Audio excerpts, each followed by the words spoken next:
여러분 안녕하십니까? 4월 4일 화요일 넘치는 우리 교회 매일 묵상을 시작하도록 하겠습니다. 오늘 본문 말씀은 마태복음 27장 1절부터 10절까지 말씀입니다. 여러분 이 시간의 흐름을 따라 좀 생각을 해 보시면 목요일 저녁에 최후의 만찬을 하셨고요. 그리고 겟세마네 동산에서 예수님께서 기도하셨고요. 그리고 체포되십니다. 베드로가 따라오면서 예수님을 살폈지만 결국 예수님은 예수님 부인하는 이런 일들이 어제 본문까지 있었고요. 오늘 본문은 이제 그 예수님이 체포당하시고 새벽이 되는 시점을 의미하고 있습니다. 새벽이 되니까 백성의 대제사장들과 백성의 장로들이 예수님을 죽이려고 결의하고 예수님을 끌고 어디로 가냐면 빌라도에게 가는 것을 볼 수 있습니다. 왜 빌라도에게 가야만 했는가라고 물어보신다면 이 산헤드린 공의회, 다시 말해서 대제사장, 장로, 사두개인, 바리새인 이런 사람들이 모인 종교회의는 이 죄인들을 죄있다라고 이야기를 하고 어느 정도의 처벌을 내릴 수는 있지만 죽이는 권한은 없었죠. 죽이는 권한. 왜냐하면 죽이는 건 로마에 의해서 통치되고 있기 때문에 로마의 총독에 의해서나 가능한 일이라는 거죠. 그 당시 로마의 총독은 빌라도였으니까요. 빌라도를 향해서 예수님을 끌고 가게 된 겁니다. 그래서 이제 빌라도에게 신문 받으시게 되거든요. 빌라도에게 신문 받으시는 일은 우리가 다시 한번 살펴볼 겁니다. 그 본문이 내일이고요. 오늘 본문은 어떤 일이냐? 이렇게 신문 당하시고 체포 당하시는 과정을 쭉 바라본 유다의 이야기입니다. 가룟 유다는 예수님이 체포 당하시고 또 신문 당하는 과정들을 좀 살펴봤던 것 같습니다. 그러니 뭐라고 얘기하냐면 3절에 그때 예수를 판 유다가 그의 정죄됨을 보고 스스로 뉘우쳐 그 은 30을 대제사장들과 장로들에게 도로 갖다 주며 이렇게 이야기를 합니다. 정죄된다라는 건 너 죄 있어 라고 이렇게 되는 거거든요. 그런데 유다가 옆에서 보더라도 말도 안 되는 제목을 갖다 붙이는 거고 저런 취급 당하시면 안 되는 분인데 라는 생각을 하게 된 겁니다. 그래서 그 정죄당함의 부당함을 보고 내가 정말 잘못했구나 라고 뉘우쳤다라는 겁니다. 그렇게 뉘우치고 나니까 뭐가 걸립니까? 자기에게 있는 30이 걸렸던 겁니다. 그래서 대제사장과 장로들에게 그 30을 갖다 줍니다. 내가 잘못 생각했어 라고 얘기를 했겠죠. 대제사장들과 장로들이 뭐라고 얘기하냐면 4절에 내가 무죄한 피를 팔고 죄를 범하였도다 하니 그들이 이르되 그것이 우리에게 무슨 상관이냐 내가 당하라 이렇게 얘기를 했다라는 겁니다. 유다는 순진했던 걸까요? 은 30을 다시 갖다 주면 예수님이 풀려날 수 있었을 거라고 생각을 했을까요? 아니요. 은 30을 다시 갖다 준다고 해도 예수님이 풀려나지 않을 것을 알고 있었을 겁니다. 그럼에도 불구하고 무죄한 피를 팔고 죄를 범하였다 라가면서 그 돈을 돌려주는 거죠. 그러나 여러분 늦었습니다. 저는 이 가룟 유다의 행동을 보면서 좀 늦었다는 생각을 참 여러 번 많이 했어요. 팔기 이전에 혹여 무슨 문제가 있거나 그러면 예수님한테 얘기라도 좀 해보지 이런 생각도 안 해본 건 아닙니다. 또 어떤 사람은 그것이 유다의 운명이었고 유다는 반드시 예수님을 팔도록 되어 있었고 또 다른 성경의 말대로 생각을 넣어줬다 뭐 이런 얘기들도 많이 하는데 뭐 다 틀렸다고 얘기할 수는 없겠죠. 그러나 정말 유다가 자신의 의지대로 예수님을 팔지 않을 그런 의지를 갖지 않은 사람일까요? 저는 그렇게 생각하지 않습니다. 만약에 돌이키려고 했다면 돌이킬 수 있었을 거죠. 그럼에도 불구하고 예수님은 팔렸을지도 모릅니다. 근데 그게 꼭 유다 될 필요는 없었다라는 겁니다. 그런 것들을 보면 참 안타깝다라는 생각을 합니다. 대제사장과 장로들은 이렇게 무죄한 피를 팔고 죄를 졌다라고 이야기하는 유다를 향해서 뭐라고 얘기합니까? 그게 나랑 무슨 상관이야? 네가 알아서 해. 네가 당해라. 이렇게 얘기를 합니다. 여러분 얼마나 속상한 일입니까? 사람이 사람을 이용하는 것도 참 속상한 일인데 그것이 예수님을 파는 무고한 죄를 파는 일이었으니 얼마나 더 속상했겠습니까? 대제사장과 이 장로들은 유다에 대해서는 하나도 관심이 없었습니다. 어디에만 관심이 있었습니까? 예수님을 잡아 죽이는 이 일에만 관심을 가지고 있었던 겁니다. 그러므로 해서 결국 예수님은 십자가에 달리는 이렇게 팔리는 일들 당했고 유다는 결국 어떻게 됐습니까? 결국 유다는 자신의 목숨을 스스로 끊는 일이 발생하게 되었다는 겁니다. 그래서 5절에 보면 유다가 은을 성소에 던져놓고 물러가서 스스로 목매어 죽은지라 라고 이렇게 이야기하고 있습니다. 예수님은 팔렸고 자신은 목매어 죽임을 당하는 일, 그리고 대제사장과 장로들 같은 악인들은 본인들이 원하는 이런 모든 결과를 얻게 되었지 않습니까? 얼마나 나쁩니까? 얼마나 속상합니까? 얼마나 마음이 좋지 않습니까? 가룟 유다와 같이 우리들의 인생에도 후회할 때가 있습니다. 여러분들은 여러분 인생의 어떤 부분들을 후회하면서 살아가십니까? 후회 없는 삶이 어디 있을까 싶은 생각이 들기는 하지만 그래도 이 후회가 많아지고 잦아지는 것은 좋은 일은 아니라고 생각합니다. 그러니 여러분 우리가 어떤 일에 후회를 하면서 살아가는지 이 가룟 유다의 모습을 보면서 한번 생각해 보았으면 좋겠습니다. 여러 가지 후회들을 하겠죠. 그때 이랬으면 좋았을 것을. 그때 그 집 샀어야 되는데, 그때 그 아파트 당첨 넣었어야 되는데, 그때 그 회사에 갔어야 되는데, 이런 후회들 혹시 있으십니까? 예, 물론 그것도 후회가 되겠죠. 그러나 오늘 유다를 보면 어떤 것들을 후회하고 있냐면 자신에 대한 예수님의 마음을 후회하고 있습니다.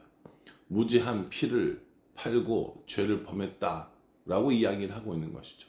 그러니 여러분 이 후회라는 걸 세상의 다른 것들에 해당하지 말고 오늘은 적어도 예수님과 우리의 관계 한정에서 이야기를 해보면 좋겠습니다. 여러분 신앙생활 하면서 혹시 후회해 보신 적 없습니까? 그때 좀 이렇게 할 걸. 그때 그러지 말았어야 되는데 라는 후회 말입니다. 200 있잖아요. 200이 얼마 남지 않았어요. 이제 다음 주 월요일이면 100일차가 다 끝나게 되거든요.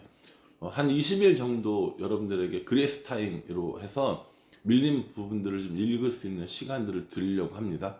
그리고 5월 1일부터 다시 읽으려고 합니다. 여러분 저는 성경 읽기 프로그램을 정말 많이 진행해 봤거든요. 100일씩 80일씩 묶어서 성경을 공격적으로 읽는 이런 일들도 참 많이 해봤습니다. 근데 사람들이 사실은 되게 읽기 힘들어 하죠. 예전에는 100일 일독 했을 때는 하루에 20장 이상씩 읽어야 되는 거예요. 이틀 밀리면 40장, 일주일 밀리면 140장입니다. 그럼 사실상 포기가 되는 거나 마찬가지거든요. 그런데 이 200은 그렇게 하지 않기 위해서 최소한 아주 적은 부분의 성경을 읽고 있거든요. 그러면서 5월 달부터는 그 부분에 설명하는 영상도 함께 찍으려고 준비 중입니다. 그러니 성도 여러분, 여러분들이 만약에 성경을 읽고 성경을 좀 배우고 성경의 큰 그림을 그려가려고 한다면 지금보다 더 좋은 때는 없다고 생각합니다. 이 영상을 보시는 대부분의 사람들은 앞으로 살아갈 날이 한 50년, 60년, 인생 100세시다라고 하니까 70년이 넘게 남은 사람들도 있을 겁니다. 우리 아이들이 보고 있다면 훨씬 더 많이 남았겠죠. 지금 몇 년 열심히 바짝해서 성경에 대해서 큰 그림도 그리고 성경을 묵상하는 법도 배운다면 여러분들 두고두고 이거 쓸 수 있습니다. 그런데 안 하고 안 배우면 뭐가 됩니까? 후회할 수 있다고요. 후회할 수 있다는 그 얘기를 드리고 싶은 겁니다. 시간이 지나가고 눈도 침침해지고 기억력도 잘 안 나고 아이고 내가 전신마취를 2번 해가지고 아무것도 기억나는 게 없어, 이렇게 하지 말고 지금 할 수 있는 시간이 있을 때, 할 수 있는 기회가 있을 때 할 수만 있다면 여러분들이나 저나 이건 정말 귀한 은혜의 시간이 될 거라고 저는 생각합니다. 그것만 그렇겠습니까? 또 다른 신앙에 후회할 것들이 얼마나 많은데요. 유다는 자신에게 버림받았고요. 또 대제사장과 장로들에게도 버림받았습니다. 그의 잘못된 행동 하나, 그 모든 것들을 다 후회하게 만들었다는 것이죠. 근데 거기다가 또 스스로 죽은 이 사건은 다시 돌이킬 수 없도록 만들어 버리지 않습니까? 따지고 보면 유다가 예수님을 팔아넘긴 사건이나 베드로가 예수님을 부인한 사건이나 우리 입장에서 보면 좀 다를 수 있지만 예수님 입장에서 보면 다 그놈이 그 사람이 그 사람입니다. 그럼에도 불구하고 베드로는 돌이켜 다시 하나님 나라를 위해서 일하는 사람이 되었고, 유다는 후회에 후회를 거듭할 짓을 골라가면서 해서 결국 그 인생이 망하게 된 것을 우리가 잘 알고 있습니다. 사랑하는 성도 여러분, 저도 여러분들도 다른 후회도 물론 하지 말아야겠지만 신앙의 후회, 믿음의 후회는 하지 않았으면 좋겠다라는 생각을 합니다. 결국에 이 유다가 던진 은 30으로 대제사장들은 그를 성전에 있는 금고에 넣어놓지 않고 밭을 하나 삽니다. 토기장이의 밭을 하나 사서 나그네들의 묘지를 씁니다. 지금으로 말하면 무연고자 묘지가 되는 것이죠. 누가 찾아갈 사람도 없고 장례를 치러줄 사람이 없는 그런 사람들을 모아서 묘지를 만든 겁니다. 그런데 이러한 모든 일련의 과정들조차도 성경에 기록되어져 있음을 말씀해주고 있습니다. 9절에 보면 이에 선지자 예레미야를 통하여 하신 말씀이 이루어졌나니 일렀을 때 그들이 그 가격 매겨진 자 곧 이스라엘 자손 중에서 가격 매긴 자의 가격 곧 은 30을 가지고 토기장의 밭값으로 주었으니 이는 주께서 내게 명하신 바와 같으니라 하였더라.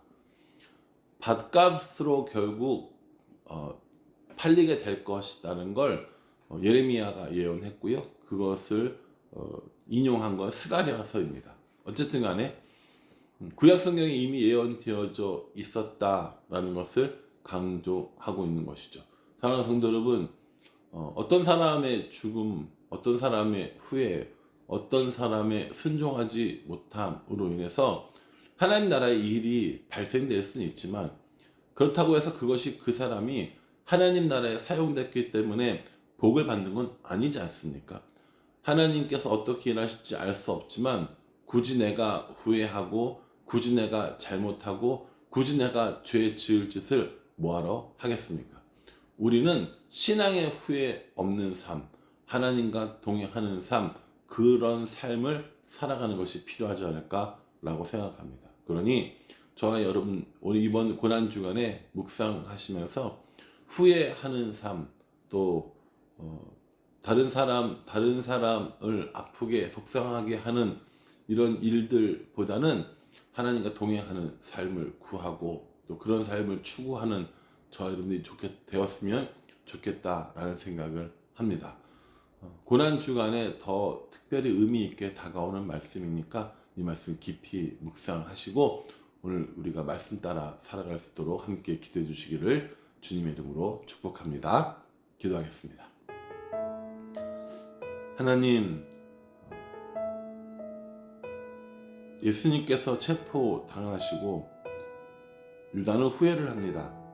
정죄됨을 보고 죄 없는 분이 정죄되었고 자신이 그 일에 연루되었다는 사실, 자신이 범인이고 주범이고 자신이 죄를 지었다는 사실을 알게 되었을 때 심히 통곡합니다. 유다의 마음이 어떨까 싶기도 하지만 결국 그 후에는 스스로 목숨을 끊는 일로 연결지어져 버립니다. 그 핏값으로, 그 죄값으로 산 거라고는 고작 은 30에 토기장이 밭이었고 그마저 이미 예언되어져 있는 말씀이었습니다. 하나님, 후회 없는 삶을 살았으면 좋겠습니다. 다른 것도 물론이러니와 무엇보다 신앙에 후회 없는 삶을 살 수 있도록 우리 인도하여 주시옵소서. 고난주간입니다. 계속해서 말씀을 묵상하며 예수님에 대해서 알아갈 수 있는 이번 한 주간 될 수 있도록 우리 인도하여 주시옵소서. 예수님의 이름으로 기도합니다. 아멘. 예, 여러분 고난주간 말씀 안에서 경건하고 또 은혜 가운데 지낼 수 있기를 간절한 마음으로 기도하겠습니다. 감사합니다.